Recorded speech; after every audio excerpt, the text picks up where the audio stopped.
Bonjour, nous allons donc présenter l'application concernant le bus I2C. Donc cette application où on va besoin d'un oscilloscope numérique, de deux cartes Arduino Mega, un master et un slave. Et le master, il va communiquer avec le slave à travers le bus I2C, SDA, SCL.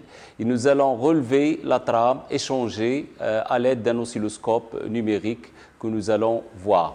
Allons donc faire l'application, commençons l'application et regardons la trame échangée.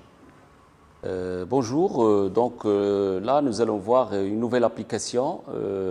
Maintenant, après avoir vu les applications à base de microcontrôleurs PIC CZF887, maintenant nous allons voir des cartes à base d'autres microcontrôleurs DATmega. Et donc ce sont deux Arduino Mega qui vont essayer de communiquer à travers le bus I2C, puisqu'ils comportent tous les deux des bus I2C.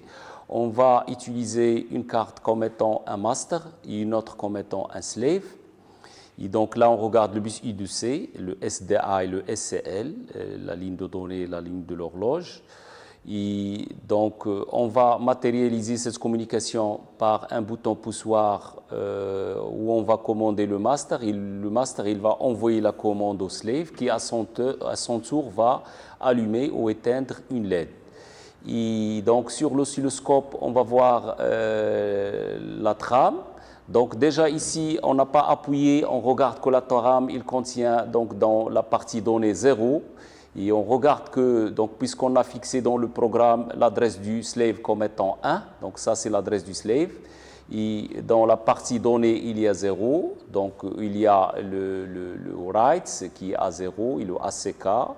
Et une fois on appuie sur le bouton poussoir, la LED il s'allume. Et automatiquement, dans la trame, on regarde qu'il y a donc l'adresse 1 et la donnée 1. Dans la donnée 1, puisqu'on a envoyé un 1 pour allumer la LED.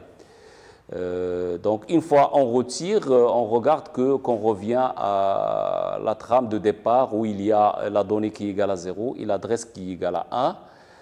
Et voilà, donc à travers cette manipulation, nous avons vu le principe du bus I2C.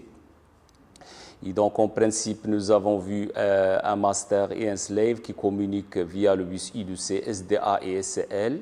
Et on a matérialisé une commande, une LED qui s'allume dans le slave via la commande envoyée par le master. Merci et à la prochaine application.